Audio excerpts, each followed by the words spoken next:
The message came in at 3:46 p.m. on December 23rd. I was folding napkins for a small holiday dinner I had planned just for myself. Nothing fancy. Just a little baked ham, mashed sweet potatoes, and a caramel flan I'd been saving in the freezer since October. Trevor's name popped up on my phone, and my heart lifted for half a second. Then I read what he wrote. "We don't have room for you this year. Paige's parents are staying longer than planned. It's just too many people." I didn't finish reading the second line.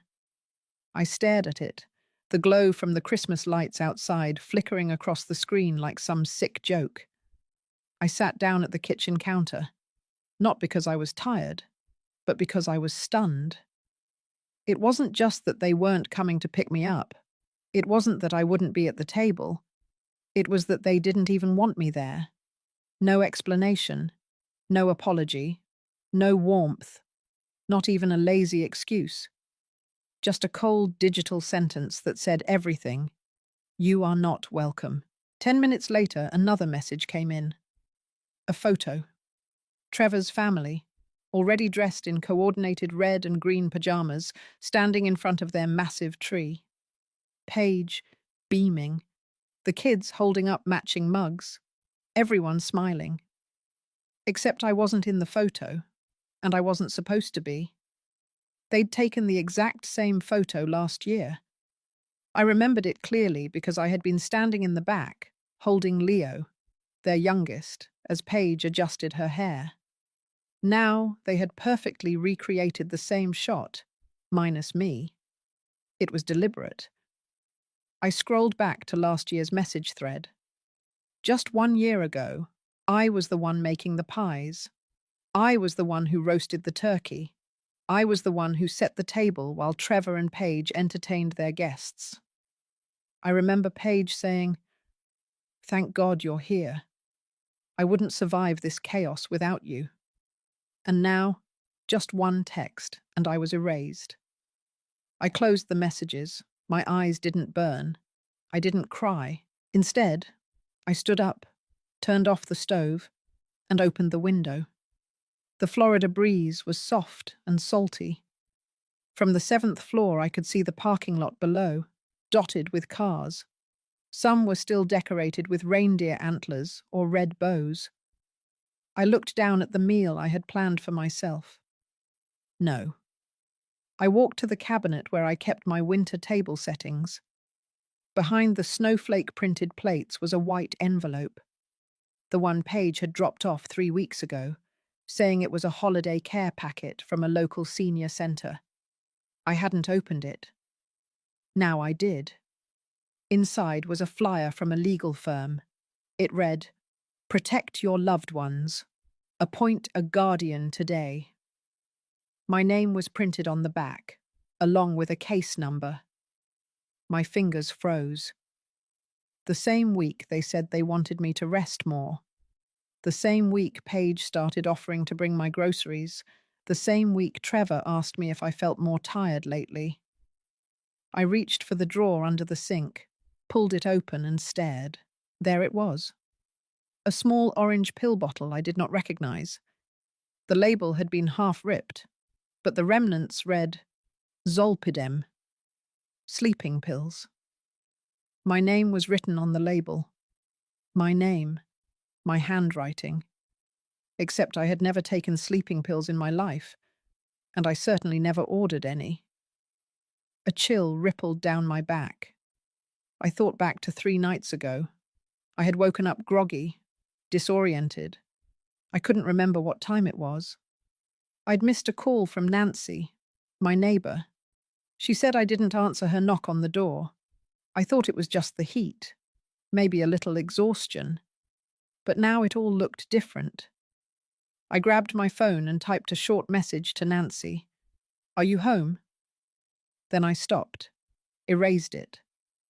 I walked to her door and knocked instead. She opened it right away. Her face fell the second she saw me. "You too?" That was all she said. Then she stepped aside and let me in. "If you're still listening, just pause here and think. What would you do if your own child tried to erase you?" Not just from the holiday table, but from your own life. This is just the beginning. I sat on Nancy's couch with the pill bottle still in my coat pocket. She was making tea, but neither of us said a word for a good 5 minutes. Her apartment smelled like cinnamon and dust, the same scent it always carried during the holidays, but this time it felt heavy, off. When she finally came back and set the cups down, her hands trembled, not from age, from something else. She sat across from me, avoiding eye contact. I didn't press her. I didn't need to. I already knew. She looked down into her tea. Last year, her daughter moved her into this place after what she called a minor incident. Nancy had left the stove on too long, burned a pot of rice. It could have happened to anyone. But within a week, her access to her own bank account was gone. Her daughter told the staff here to call her first, before letting Nancy sign anything. She said it was for Nancy's protection. That was the word they used. Protection. Now Nancy only got a monthly allowance and a stack of colouring books from the discount store. She lifted her head and met my eyes.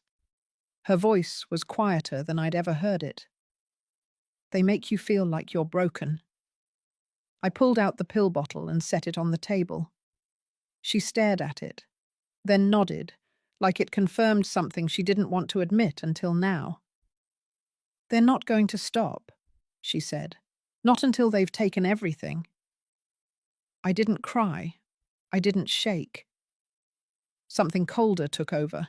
I stood up, thanked her, and went back to my unit without finishing my tea. Inside, the silence was louder than before. The holiday lights I had wrapped around the curtain rods blinked slowly, uselessly. I walked to the dresser, pulled out my old file box, and started opening tabs. The first thing I found was my power of attorney agreement, the one I'd signed years ago, long before Trevor married Paige. At the time, it was just a precaution, something the lawyer suggested when I turned 60. I had named Trevor as the secondary in case something happened to me. But I was still the primary. At least I used to be. I flipped through to the latest copy. There it was. My signature. Trevor's signature. A notarized page. Only one problem. The date was from 6 months ago, and I never signed anything 6 months ago. I pulled the old one to compare. The handwriting looked similar, but not the same. Not the way I write my M's, not the spacing between letters. Someone had copied my signature. I flipped through the rest, found a bank statement I hadn't looked at in weeks. The totals didn't match what I remembered. I wasn't broke, but a few $1,000s had moved, disappeared. I made a note, then I opened my bottom drawer. I kept a small notebook there, behind a stack of winter scarves. It was the one I used to write down every expense I didn't want to forget. Grocery runs, prescription pickups, gas for Trevor's car when I used to borrow it. Every cent counted. But 2 entries caught my eye. One was from last month. Paige had come by and asked me to sign a delivery slip for a package she said was for their new fridge. I'd written it down just in case. The other was 3 days later.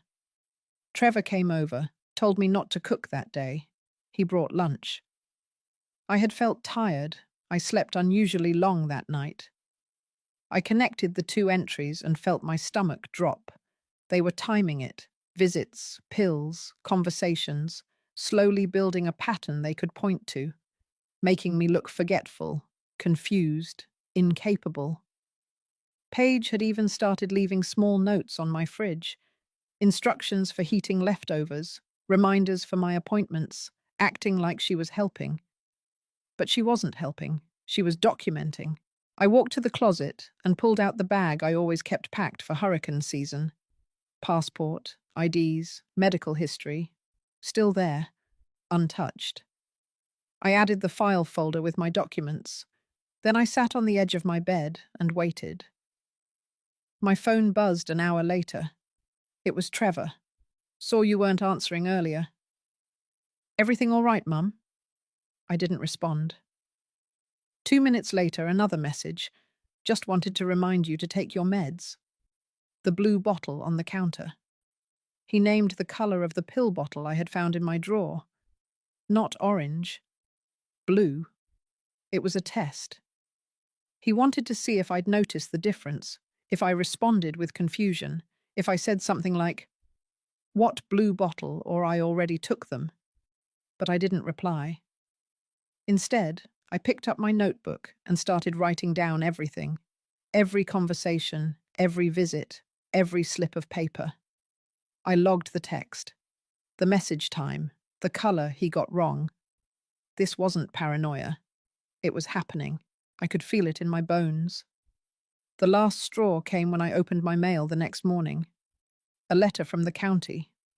An application had been submitted for a change of legal guardianship. The name listed as guardian was Trevor R. Moreno, filed 3 days ago. I held the letter like it was burning through my skin. Then I stood up, walked to my cabinet, pulled out the small Christmas tree I had been too tired to decorate last week. I set it on the table, plugged in the lights. Then I reached for my phone and opened my contact list. There were 7 names I hadn't called in months. Neighbours, women from church, one man from my old book club who used a walker and lived on floor 5. I started dialing. Trevor had planned a Christmas without me, but I was about to plan one without him. The first person to answer my call was Linda from 7B. She was surprised to hear from me, but when I told her I was hosting a small dinner on Christmas Eve for some of the residents who didn't have family around this year, her tone shifted. She said she'd bring cranberry stuffing and asked if it would be all right to invite Mr. Kennelly from 8D. Of course it was. I said yes before she finished the sentence. By noon that day, I had 4 confirmations. By 5, I had 8. None of them asked why I was organizing a dinner so last minute. None of them mentioned the obvious, that the woman who used to cook every holiday for her son's family now had to pull together a gathering from scratch just to feel like a human being. They understood, without words. That was enough. But there was something else I needed to take care of. I walked down to the management office before they closed and requested to see the building's security logs. I told them I had misplaced something and thought maybe I had dropped it in the hallway. The desk clerk, Ron, was new and didn't ask too many questions. He printed a visitor access log for the last 2 weeks and handed it to me. I skimmed through quickly. Paige's name popped up 4 times. Each entry showed her keycard entry time and which door she used. 2 of the visits aligned perfectly with the days I had felt drowsy and slept longer than normal. The 3rd visit was even more interesting. She had signed in at 6:12 a.m., stayed for 11 minutes, then left. I asked Ron if there were hallway cameras active. He said yes. I requested a copy of footage from the east hallway, outside apartment 713, covering the timeframes Paige visited. He hesitated but eventually agreed to burn the footage onto a USB stick. I would need to return it by Friday. I thanked him, took the drive, and headed straight back upstairs. Inside my apartment, I plugged it into my laptop and skipped through the time-stamped clips. Most were empty halls, cleaning carts, an old man walking his dog. Then I found it. Paige, in a light grey hoodie, entering my unit alone at 6:12 a.m. She had a white pharmacy bag in hand. Less than 2 minutes later, she left the apartment empty-handed. 11 minutes total inside. She had lingered. I replayed the clip again, then paused it at the exact frame her hand touched my door handle. This wasn't guessing anymore. This was fact. I copied the footage onto a second drive and labeled it. Then I saved it to a cloud folder and backed it up to another secure email. I wasn't going to be careless, not now. That evening, As I was making my list of groceries, I heard a knock at my door. It was Mr. Dalton from across the hall. Widowed, quiet, always wore the same brown cardigan. He handed me a small card with gold lettering. It was an invitation from the building's social committee. Holiday potluck on Christmas night. He said he didn't plan on going, but he appreciated that I was organizing something smaller, something less loud. I told him he was welcome at my table, no pressure. Before he left, he paused. He said he remembered something. 2 weeks ago, he'd seen Paige in the elevator with a folder. She had been talking to someone on the phone, saying something about evaluations, memory logs, timeline matching. She didn't notice he was standing there. He hadn't thought much of it. But now it made him uncomfortable. I wrote it down. The next morning, I called the church office. I asked for Sister Janice, who ran the food pantry and the community kitchen where I used to volunteer every Sunday. She hadn't heard from me in months, not since I pulled back after Trevor said I needed more rest. She was thrilled to hear my voice. When I told her I wanted to borrow 2 large roasting pans and possibly a dessert tray if they had one to spare, she didn't hesitate. I could pick them up any time. Then she asked if I needed help with transportation. I told her I'd manage. I just needed a little space to cook for some friends. Before we hung up, she said something that stuck with me. People always return to light. Sometimes it's dimmed, but it's still there. I wasn't sure if she meant me or herself or both. I went downstairs later that day and left a note on the bulletin board next to the laundry room. Christmas Eve potluck, Unit 713, 6 p.m. If you're spending the night alone, come hungry. By evening, someone had scribbled beneath it in pen, "I'll bring warm cider." Marta, 5C. Then another appeared, sweet potato casserole. Tina, 9A. Then another, frozen pumpkin pie. Might be expired. Who cares? Roy, 6D. It grew from there. Something in this building had shifted. There was a current now, a movement, and I was at the center of it. But I hadn't forgotten what this was really about. Trevor and Paige had tried to remove me from my own life, slowly, quietly, like replacing a foundation brick by brick, hoping no one would notice until the house collapsed. But I had noticed. And now I was rebuilding, with witnesses, with evidence, with a list of names who'd seen them lurking. The next phase wouldn't be subtle. I wasn't interested in peace offerings. I was planning the kind of Christmas they would never forget. And it wouldn't require forgiveness. It would require clarity. Public, undeniable, permanent clarity. The morning of December 24th, I was out the door by 7:45. I had an appointment at Dr. Geller's office, my primary care physician for the last 6 years. He was always straightforward, never condescending, and he trusted me to know my own body. That alone made him rare in his profession. The waiting room was half empty when I arrived. I didn't need an exam. I wasn't there to complain. I told the receptionist I was requesting printed documentation of my prescription history for the last 12 months. No changes, no gaps. I wanted the original copy with the office seal. 10 minutes later, I had it in my hands. 12 months. No Ambien, no Zolpidem, no sleep medications whatsoever, not even over-the-counter recommendations. I walked out, tucked the envelope into my coat, and felt the wind cut sharp as a blade across my face. It was going to be a cold Christmas Eve in Florida. Back home, I scanned the document and saved it under a folder named December Health Log. Then I backed it up to 2 cloud drives and printed 3 more copies, just in case. After that, I called the on-site nurse at my complex. Her name was Rochelle. She was in her early 50s, worked 3 jobs, and didn't waste time with pleasantries. She came to check on me a few times a month and always said the same thing: "You're more alert than half my patients under 40.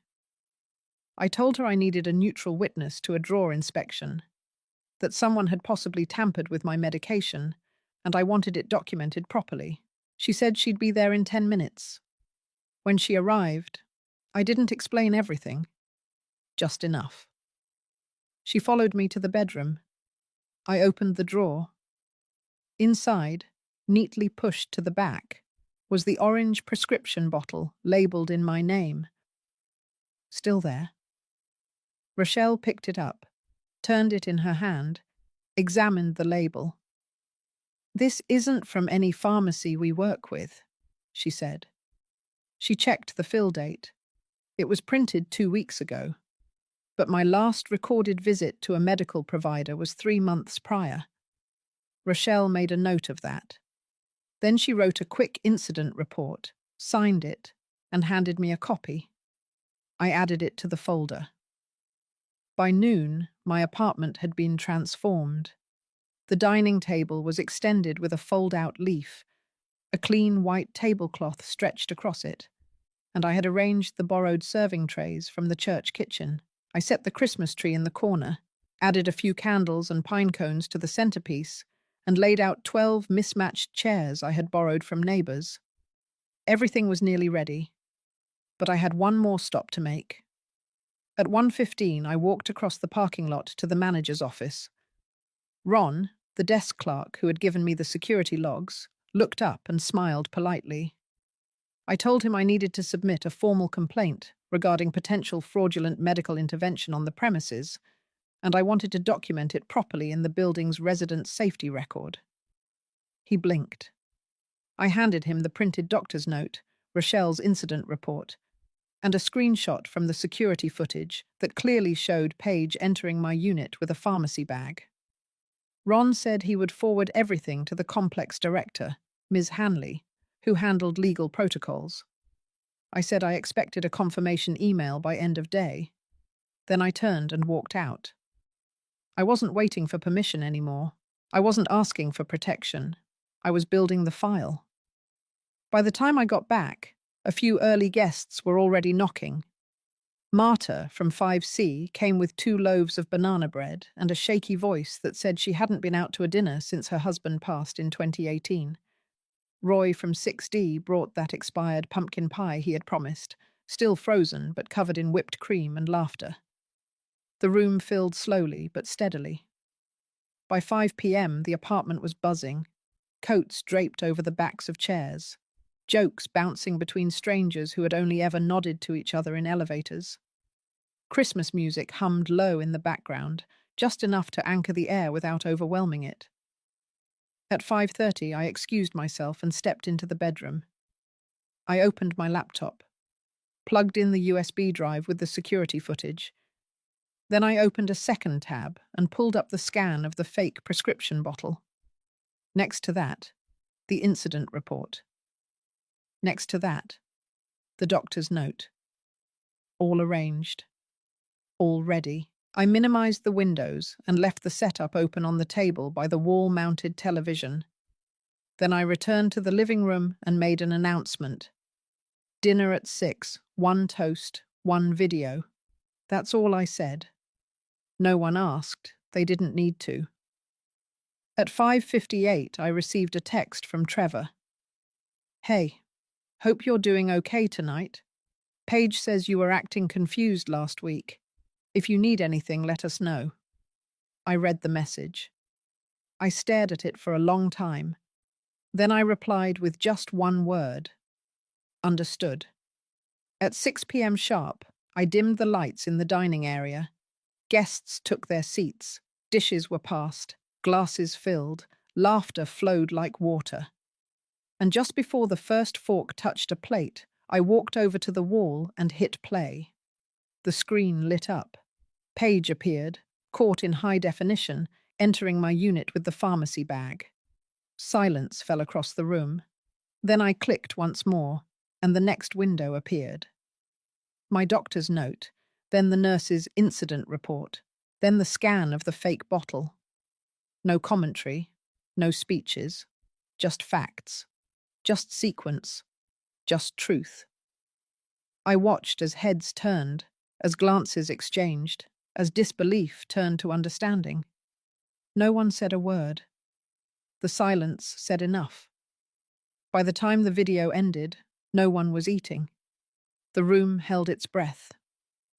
I walked back to the table and picked up the remote. I didn't say a word. I didn't need to.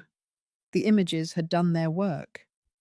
Paige's face on the screen, the timestamp, the pharmacy bag, the evidence side by side, lined up like dominoes.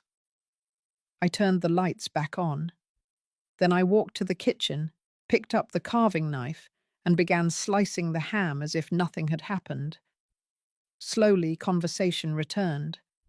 A little forced at first, a few awkward sips of cider, nervous laughs. Someone commented on the scent of the rosemary. But the shift was clear. The truth had landed, and no one at that table would forget what they saw. After dinner, a few people stayed behind to help clean. Marta wiped down the dishes while I wrapped the leftovers. Roy offered to take out the trash. As they moved around me, I felt something I hadn't felt in weeks. Control.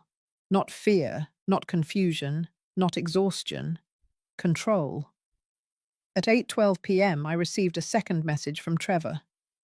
"We heard you had people over tonight. Hope that means you're feeling better. Just checking in." That told me everything I needed to know. He was watching. Someone in the building had told him. Someone had either seen the dinner or heard the TV or glanced at the guest list on the bulletin board. Maybe one of the residents had mentioned it during a phone call to a family member. It didn't matter. Trevor knew something was up. He just didn't know what. Yet. I didn't answer the message. I had a better response in mind. The next morning, Christmas Day, I got up early. I dressed in a simple grey sweater, black pants, and my old walking shoes. Then I went to the hallway, locked my apartment, and rode the elevator down to the lobby with a manila envelope tucked neatly under my arm. Inside that envelope were 5 printed documents. Page 1, the prescription history from Dr. Geller. Page 2, the incident report from Nurse Rochelle. Page 3, the screenshot of Paige entering my unit with the pharmacy bag. Page 4, a typed list of time-stamped visits matched to my physical symptoms. Page 5, a short letter from me addressed to the building director, requesting formal acknowledgement that unauthorized interference in a resident's medical autonomy had occurred, and that the matter now involved family members attempting to override existing powers of attorney. I handed the envelope directly to Ron at the desk. He looked at it, then at me. I told him, politely but firmly, that I expected it forwarded to Ms. Hanley before noon. He nodded, visibly tense. Then I turned and walked out the front door. The church kitchen was already open when I arrived. Sister Janice met me at the side entrance with a warm hug and a knowing look. She said nothing about the folder in my hands. She just handed me a fresh tray of cornbread and a second foil pan of green bean casserole. As I loaded the food into the car, she slipped a sealed envelope into my pocket. "You might want this," she said. "Consider it a late Christmas present." I didn't ask. I drove home. Back in my apartment, I sat at the table, opened the envelope, and found a letter on church letterhead. It was signed by Sister Janice and 2 other staff members, dated 9 months prior.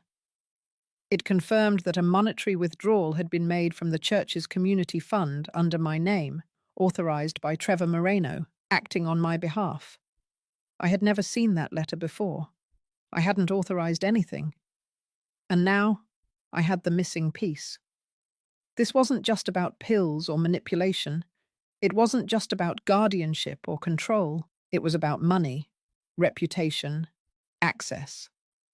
Trevor hadn't just tried to erase me. He had impersonated me to access charitable funds, using my name and status in the church to pull money into his account. And the church, trusting my name, had processed it. But now they knew, and they had given me proof. I scanned the letter and added it to my file. Then I wrote an email to Ms. Hanley, attached every document, and hit send. I CC'd her assistant, the resident council president, and the building's legal coordinator. Then I printed the whole packet again, bound it with a clip, and slid it into a second envelope marked Copy 2. I placed that copy in my neighbour's lockbox. Insurance. Trevor had tried to build a narrative about a mother who was fading, who couldn't manage her own life, who needed help, needed oversight, needed to be handled. Now I had rewritten the narrative, this time with dates, with facts, with proof, and most importantly, with witnesses. I didn't need confrontation. I didn't need screaming. All I needed was to put the right pieces in the right hands and then let gravity do what it does best. Pull everything down, hard. By the time I finished organizing, it was nearly 4 in the afternoon. I looked out the window. The courtyard below was quiet. Just a few residents walking their dogs, someone in a wheelchair reading under the awning. Peaceful. I sat down at the kitchen table, exhaled. Then I opened my notebook and made a final note at the bottom of the page. Cycle broken. Tomorrow I would let the fire begin. I spent the night assembling everything, not just documents, not just timelines. I was preparing a stage. By sunrise, my apartment no longer looked like a retired woman's quiet home. It looked like the war room of someone who knew exactly what she was doing and who she was doing it for. The table was cleared. On it, I laid 3 sets of labelled binders, one for the building director, one for church leadership, and one for myself. Each had colour-coded tabs: prescription history, incident reports, camera stills, withdrawal letters, timeline breakdowns, dates, times, names, all of it. Then I opened the second drawer of my filing cabinet and pulled out a manila envelope I hadn't touched in years. It was labelled with my handwriting, neat and simple. Legal, durable power of attorney. Inside was the original copy, notarized and still smelling faintly of ink and dust. Trevor's name appeared second, under mine, listed only as a successor. Never as primary, never with control. I made 2 certified copies. One would go to Rochelle, one would go to Sister Janice. By mid-morning, Marta had texted to say she had extra candles if I needed ambiance for the next dinner. Roy offered to bring folding chairs from the laundry room. I thanked them both, but kept the next gathering unannounced. I didn't need another party. I needed structure. I needed control. And I needed timing. At 11:40 a.m., I knocked on the door of Unit 815. Mrs. Evelyn McCaskill answered, holding a half-eaten cracker and blinking at me like she hadn't seen daylight in days. She used to run the holiday crafts committee before her arthritis got worse, and her daughter moved her upstairs with promises of full-time care that never came. I asked her one simple thing. Would you be willing to help me organize a small gathering for women in the building this Friday afternoon? Quiet. Purposeful. She nodded before I even finished. By noon, I had 6 confirmations. I booked the community room using the resident portal. I labelled it Resident Safety Workshop. No fanfare, just a simple event title. No details, no mention of names, just a time, a room, and a reason. The rest of the day moved like clockwork. I called Sister Janice and told her I'd be stopping by again for another pickup. She said one of the volunteers had already prepped a sheet pan of lemon bars. I told her I'd also be delivering something to her. She said she'd be waiting. Before I left, I grabbed the letter she'd given me about the monetary withdrawal signed under my name by Trevor. I placed it in a padded envelope and sealed it. Then I printed one more copy of the building complaint I had filed and included a note addressed directly to the resident council. The storm was moving in. When I arrived at the church kitchen, Sister Janice had both hands deep in a mixing bowl. She smiled without turning. "Third visit in 4 days. I'm starting to think you miss us." I handed her the envelope. She took it and set it aside gently. Then she walked over to the freezer, pulled out the lemon bars, and pressed them into my hands with a wink. On my way out, she handed me a folded card. It was from the church treasurer. Inside was a short typed note. It stated that the church had conducted an internal audit and confirmed that 2 separate withdrawals had been made using my name. Neither had been authorized directly by me. Both had been processed through electronic submission from an email address not listed on the member registry. One name appeared on the request confirmation: Trevor R. Moreno. I now had it in writing. When I got back to the apartment, I added the new note to my main binder. Now the weight of the file felt right, heavy enough to sink any defense. That evening, I put the final pieces into place. I logged onto my building's online forum, a place usually reserved for complaints about laundry machines and parking assignments. I created a new thread. The title was simple: Navigating Care, Consent, and Control, a resource meeting for independent seniors. No names, no threats, no details. Just a line at the bottom that said, "All residents welcome. Documents provided upon request. Hosted by El Moreno." By midnight, I had 13 views. By morning, 29. I wasn't going to warn Trevor. I wasn't going to tip off Paige. They would feel it coming when it was too late to run. The next day, I went to Rochelle's station and gave her the copy of the power of attorney. She asked if something had escalated. I said not yet, but it would. She looked me in the eyes and nodded once. That was enough. Before dinner, I returned to the community room to set things up. Nothing elaborate, just a semicircle of chairs, a side table with handouts, water bottles, and a few trays of snacks. The lemon bars went in the center. Then I set the projector up and loaded a single slide. It read, "Senior Autonomy and Legal Safeguards. Know what's yours." Underneath it, the date and my name. When I got back to my unit, I opened the last drawer in the hallway cabinet and pulled out the photo frame that had been turned face down for weeks. It was a picture of me, Trevor, and my late husband, taken one Christmas morning 10 years ago. We were sitting on the porch swing, hands wrapped around mugs of cocoa. Back when family meant something. Before manipulation, before quiet betrayals, before guardianship paperwork dressed up like love. I looked at my husband's smile, and for a second, I let myself remember what peace had felt like. Just long enough to steady myself. Then I set the frame back down. Face up. It was almost time. The chairs in the community room filled faster than I expected. By 4:45 p.m., 10 residents had shown up. Some I knew well, some only by face or unit number. A few carried folders, pens, glasses on the tip of their noses.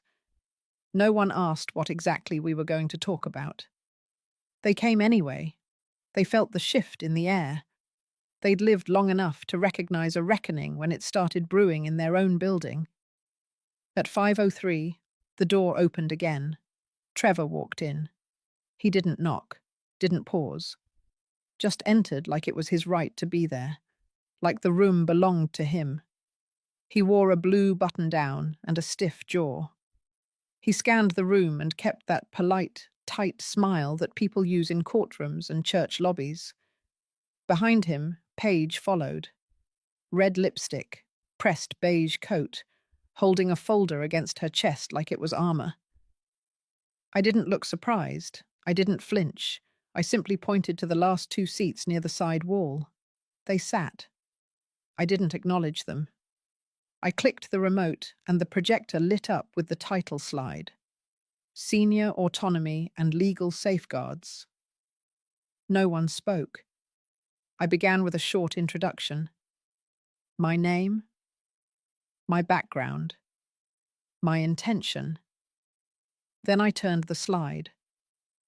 The screen now displayed a sample prescription record, then the actual prescription record from my doctor, then the nurse's report, then the surveillance still of Paige entering my apartment. I read each line as if I were presenting a tax audit. Calm, precise, measured. Then I hit the next slide, and the room went still. There it was. The church letter, signed, dated, stamped, confirming the unauthorized withdrawal of funds in my name, with the originating email traced back to Trevor. A few people inhaled sharply. Others leaned forward, reading every word on the screen. Trevor shifted in his seat. I turned the projector off and let silence take over the room. Then I spoke.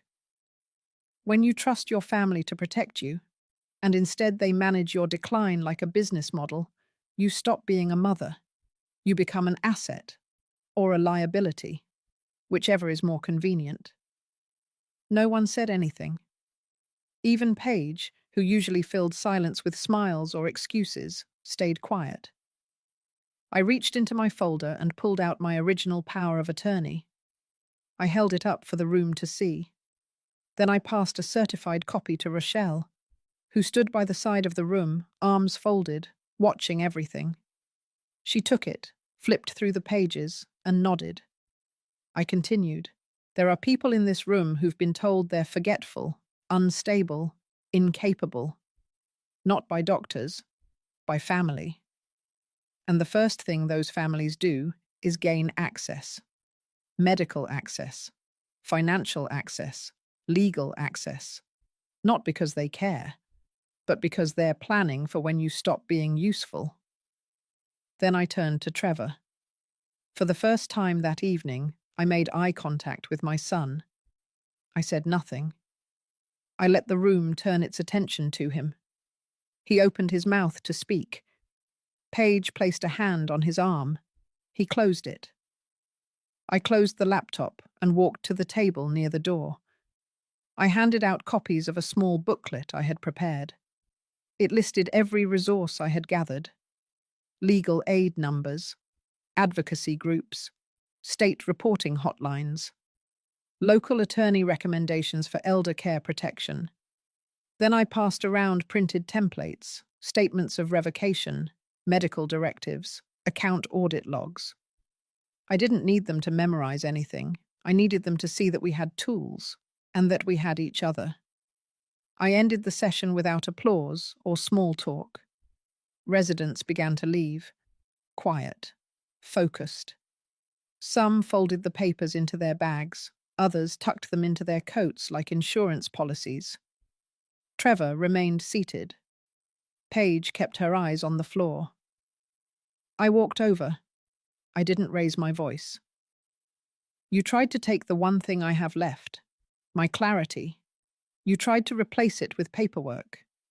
You failed. He stood, face flushed, trying to force calm. We were worried. You've been forgetful. You've been acting out of character. I stared at him. Out of character means I stopped letting you lie.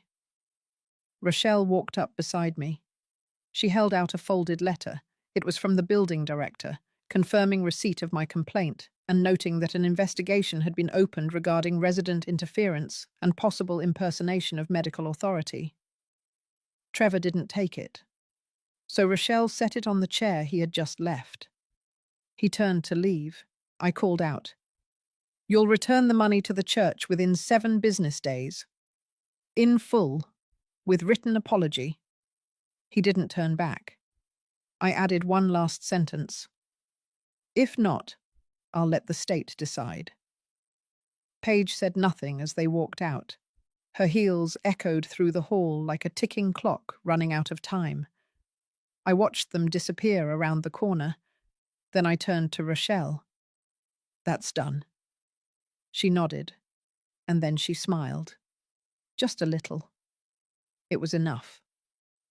The next morning, I opened my door to find an envelope taped to the frame. No name, no handwriting, just a plain manila envelope folded once, sealed with a strip of tape. I peeled it off and stepped back inside, locking the door behind me. I sat at the kitchen table and opened it carefully. Inside were 3 printed pages, all screenshots. The first showed Paige's name and profile picture on a community caregiver app, a listing dated 2 months prior, advertising her services as a private home assistant and memory care specialist. The second screenshot was a calendar. My name appeared on several dates. Next to it, check marks and time blocks. The third was a review, written under a pseudonym but linked to the same account. Client shows early signs of cognitive decline. Multiple incidents of forgetfulness. Recommending further evaluation and long-term planning. My stomach tightened. It was a digital paper trail, a public smear job masked as caregiving. Paige had planted the groundwork. Slowly, quietly, she'd created a story for outsiders, a version of me that fit their plan. And now someone was handing me the proof. I didn't need to guess who. An hour later, Rochelle called to say Ms. Hanley had requested to meet. The building director wanted to speak with me about the material presented during the workshop. She had also received a follow-up complaint, this time from another resident, confirming manipulation of medications by a visiting family member. The tide was turning. I agreed to meet that afternoon. Before I left, I organized everything. I made a second copy of the screenshots and added them to the binder. Then I printed out the user agreement for the caregiver app, highlighting the section about unauthorized entries and defamation. When I arrived at the office, Ms. Hanley didn't waste time with introductions. She asked if I would be willing to sit down with a member of the legal coordination team for a formal interview. I said yes. 2 hours later, I had signed 3 statements. One outlined the fraudulent medication incident. One described the forged financial requests. And the third detailed the digital impersonation and targeted defamation. All 3 were filed into my resident profile and flagged for legal review. That night, I received another message from Trevor. "You've embarrassed us in front of everyone." I didn't reply. 10 minutes later, another one came. "You made a mistake. This won't end well." I screenshot both messages. I added them to the folder. At 9 p.m., someone knocked on my door. It wasn't loud. It wasn't aggressive. But it was deliberate. I opened it to find Paige standing there. She didn't smile. She didn't speak. She stepped forward and held out a white envelope. Inside was a typed letter. 1 paragraph. "We acknowledge the actions taken were not authorized or appropriate. The funds withdrawn from the church will be returned in full within 5 business days. A letter of apology will be issued under separate cover." That was all it said.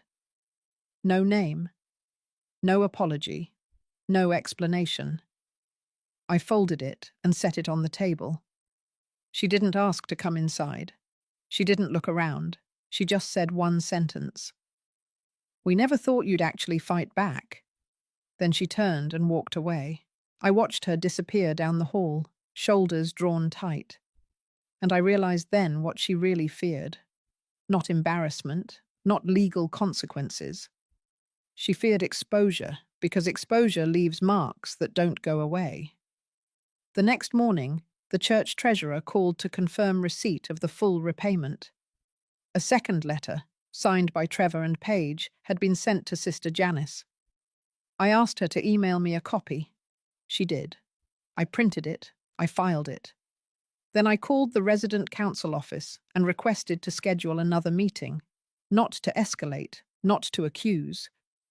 This time, to propose a permanent resident-led committee focused on elder autonomy and legal literacy. Ms. Hanley approved it within the hour. 3 days later, we held our first session, 12 people showed up. This time there were questions, specific ones, about durable power of attorney, about access to medical records, about digital monitoring.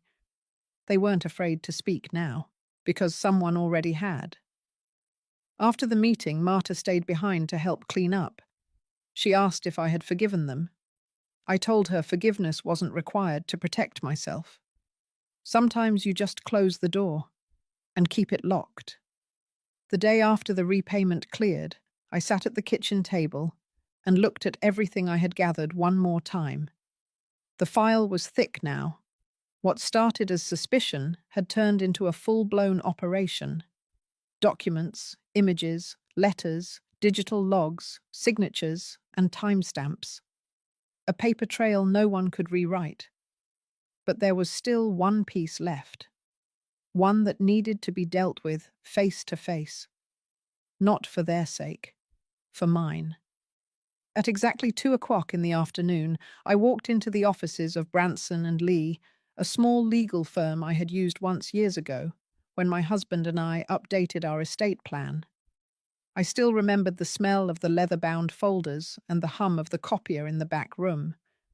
That office hadn't changed. But I had.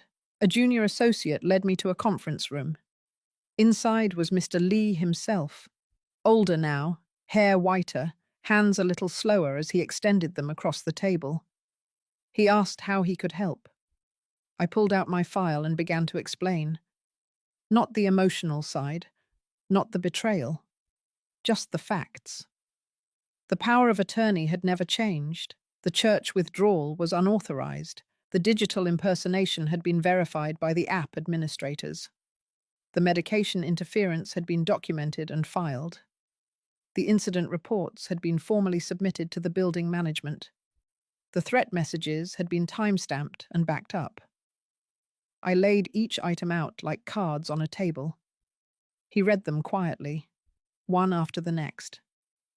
Then he leaned back and asked if I wanted to pursue criminal charges. I said no, not yet. But I did want something in writing, a formal revocation notice, one that clarified, permanently and without ambiguity, that Trevor Moreno was removed from any succession in financial or medical decisions. No fallback, no reconsideration, no way back in. Mr. Lee nodded and began drafting. It took 35 minutes. I signed it. Then I made 5 copies, one for the building, one for my church, one for Rochelle, one for my own files, and one that would be mailed to Trevor. No signature required, just delivery confirmation. When I walked out of the office, the sun had already begun to fade. The sidewalk outside shimmered in late afternoon heat, and I didn't stop walking until I reached the end of the block. I turned the corner and entered the branch of Sun Federal Bank. I didn't make an appointment. I walked straight to the counter and requested to speak with the manager. 5 minutes later, I was sitting across from a woman named Cynthia, with clipped sentences and tired eyes. I told her I needed to audit the last 9 months of my account activity. She opened the profile and started clicking. Then she froze. I watched her brow tense as her eyes scanned the screen. She asked if I recognized several electronic withdrawals linked to a third-party payment service. I told her I did not. She printed the report. $2,800 total, spread over 7 months. Each withdrawal labeled with vague descriptions. Home care consulting, legal prep work, patient assessment coordination. All fake.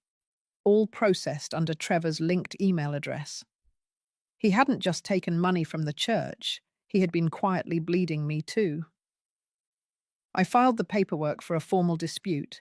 Cynthia helped me lock the account and set up a new one. She issued me a new debit card on the spot and gave me a fresh checkbook with my updated information. It was done. As I walked back into my building, I passed by the lobby where Paige was talking to one of the younger residents. She saw me. Her mouth twitched. Not quite a smile. Not quite a frown. I didn't stop. I didn't need a scene. She knew, and that was enough. Back upstairs, I opened my email and scanned through my inbox.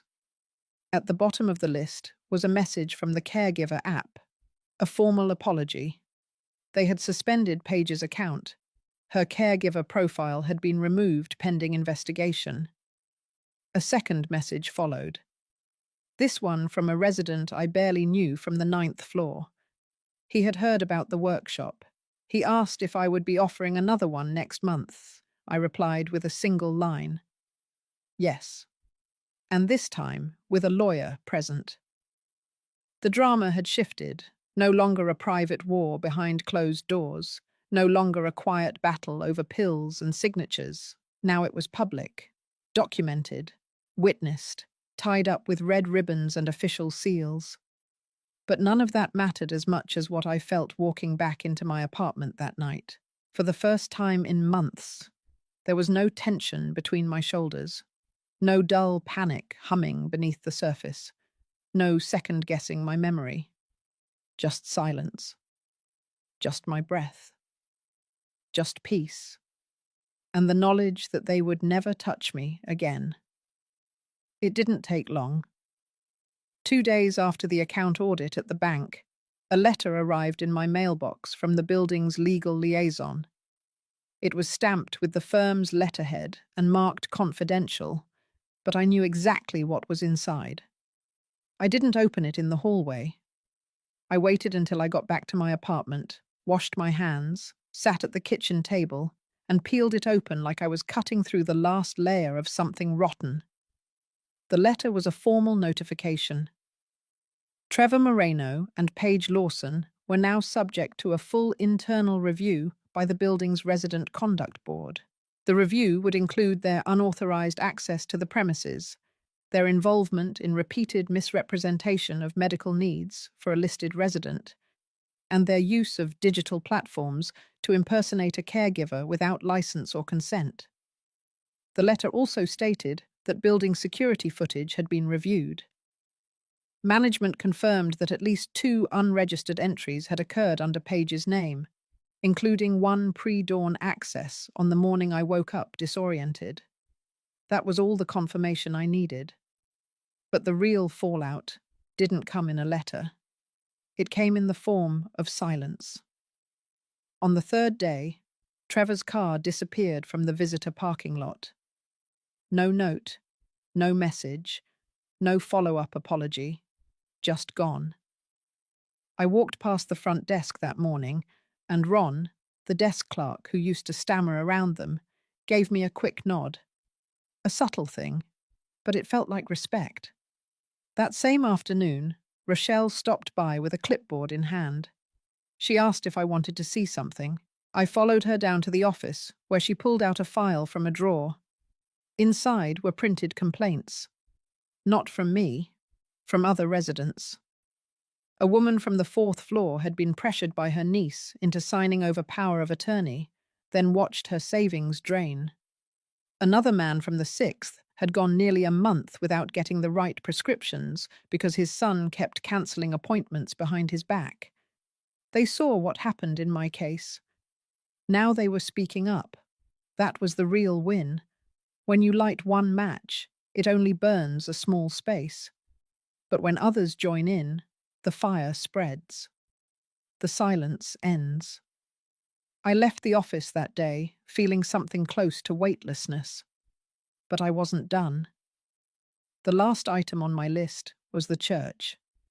I had been careful up until now. I didn't want to drag their name through any of this. I had respected Sister Janice, trusted her judgment, even when I doubted everything else. But I still needed closure. I arrived just before evening service. The building smelled like old wood and candle wax. The light through the stained glass windows cast long shadows down the aisle. Sister Janice was in the back, arranging hymnals. She saw me and straightened up, wiping her hands on her skirt. I told her I came for a final update. She nodded and led me to her office. Inside was a slim folder. She handed it to me. The first page was a signed receipt of repayment, full amount, verified by the church accountant. The second was the apology letter. This one was longer than the one Paige had shoved into my hands before. It wasn't heartfelt, but it was typed, signed, and legally admissible. The last page was what caught me off guard. It was a formal notice from the church leadership board. It stated that any future requests made under my name, financial or otherwise, would require in-person verification, photographic ID, and dual signature clearance, one from me and one from an appointed trustee approved by the church. They had added the policy after my incident. They called it the Moreno Clause. I didn't smile, but I did nod. Then I handed her an envelope of my own. Inside was a check, a donation to the church pantry. Not because I wanted to buy back pride, not because I owed anything, but because it mattered to me that the people who needed help would still get it.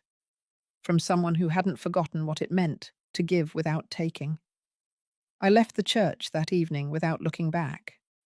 Back home, I made tea. I turned on the small lamp in the living room, the one with the chipped base my husband had once glued back together after it tipped during a storm. The apartment was still, but it didn't feel empty. It felt earned.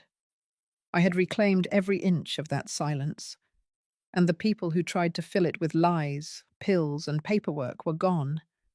They had underestimated the one thing they couldn't touch, the clarity of someone who knows who she is, even when everyone else tries to write her story for her.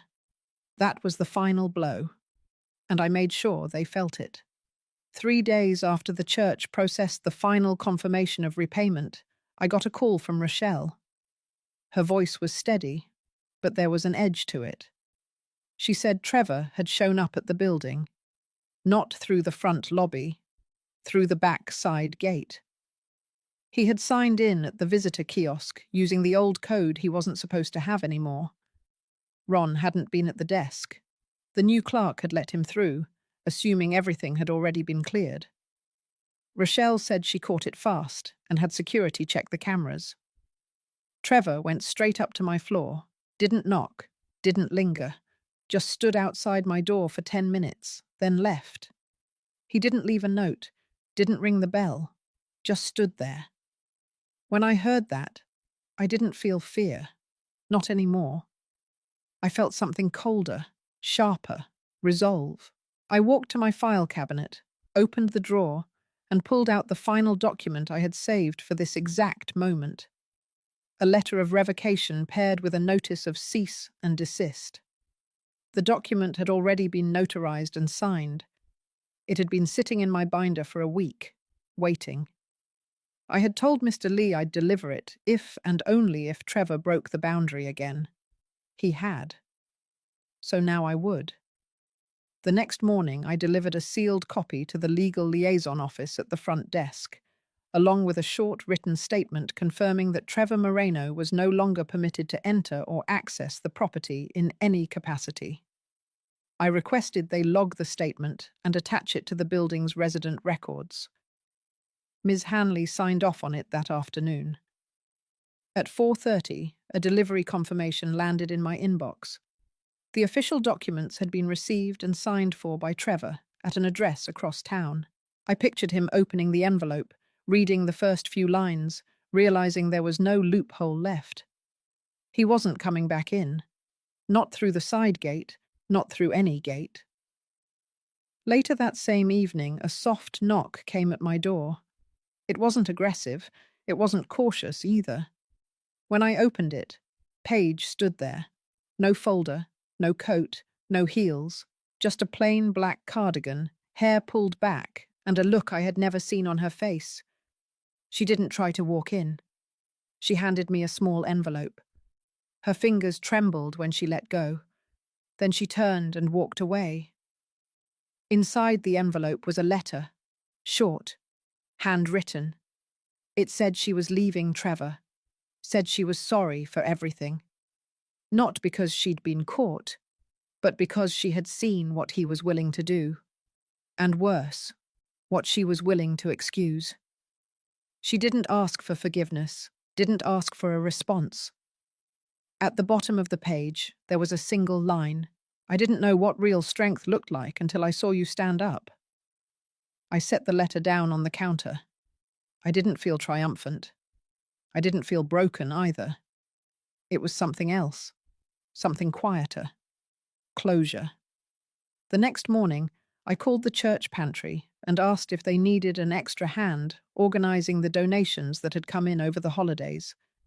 Sister Janice answered. She didn't ask where I'd been, just said she'd meet me at the back entrance at noon. I packed a small bag, gloves, bottled water, a sandwich, nothing heavy. Before leaving, I took one last look around the apartment. Not to check anything, just to feel it, to stand in it.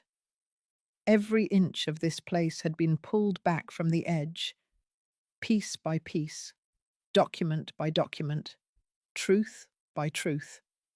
And now the space was mine again, fully mine. As I walked out and locked the door behind me, I didn't carry bitterness in my chest. Only something even heavier. Peace. Earned. Kept. And never again negotiable. The courthouse door clicked behind me like the final note in a symphony. The kind of sound that lingered, not with dread, but with relief. Cool air hit my face, but I no longer flinched. For the first time in years, I wasn't being led, silenced, or pushed out. I had walked out on my own, on my terms. Grant and Kayla stayed behind with their attorneys. There was nothing left to say. The moment the judge signed off on the agreement, it was over. The trust had been restored in my name. The ranch was no longer in Grant's control. My late husband's legacy, once twisted and hidden behind legal trickery, was finally upright again. The irony didn't escape me. It wasn't revenge that saved me. It wasn't fury. It was paperwork, patience, and one very tired old woman who simply refused to disappear quietly. I spent that night alone in the guest cabin at the back of the property. I didn't go back to the main house, not yet. It was still filled with memories that belonged to a different version of me. The Evelyn who baked birthday cakes Grant forgot to thank her for. The Evelyn who kept quiet when Kayla called her a burden with a smile too polished to challenge. Morning came with an old bluebird tapping at the windowsill, the same one that used to perch on the porch rail back when Robert was alive. I took it as a sign, or maybe just company. I made coffee, sat on the wooden steps, and let the silence stretch wide like the fields. By noon, I started packing. Not to leave, to reset.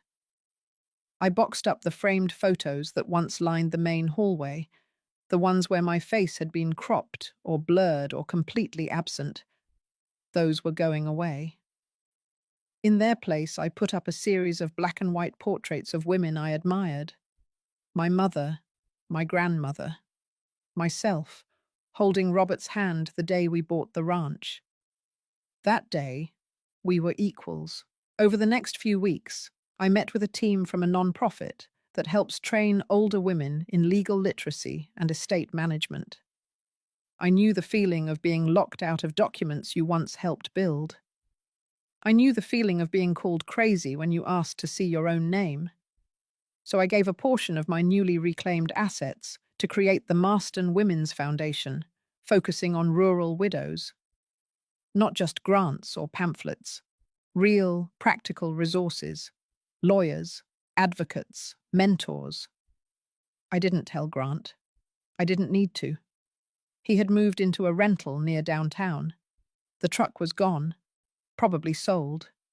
He called once, left a message, said he needed closure. That word again. I never called back. Some things don't require a curtain speech. Sometimes silence is the cleanest form of dignity. Kayla, from what I heard, filed for separation not long after. Her name had never been on the real assets, despite her belief otherwise. She had power only when she was close to mine. Once that tether was cut, she drifted into her own reckoning. I kept the rocking chair, the one from the front porch. I moved it into the barn, next to the new bookshelves and a small writing desk I had built. I started journaling again, not to make sense of things, but to remind myself that my story never ended at someone else's chapter. Then came the ceremony. The local paper had run a small article about the foundation, nothing flashy. But somehow, someone from the State Women's Council picked it up. They reached out, asked if I would accept a community service award in March. I almost said no. Then I remembered the version of me who had sat across from Ashby that first day, hands shaking, voice barely above a whisper. So I said yes. At the event, I stood at the podium and didn't think about Grant or Kayla. I thought about the woman in the third row, probably in her late 60s, wearing her only good coat. The way she watched me with quiet intensity told me she had her own story, her own betrayal, maybe her own son. After the applause faded, she walked up and asked where she could apply for help. I gave her my card, told her we'd be in touch. That was all she needed. Not every story ends in fire or fury. Some end with open windows, warm wind, and a key placed gently back in your own hand. That night, back in my cabin, I opened the window wide. The bluebird came again, tapping gently before flying off. I closed my eyes, no longer afraid to rest. My name is Evelyn Marston. I was betrayed by the people I once loved most. I fought with paper, not fists, with memory, not bitterness. And I healed not because they apologized, but because I decided I didn't need them to. And that, truly, is what freedom feels like. If this story made you feel something, even just a little shift inside, I'd love to hear about it. Maybe you've walked through something similar. Maybe you've watched someone else rise from betrayal with quiet grace. Either way, your story matters. Leave a comment and let's keep this space honest, raw, and healing.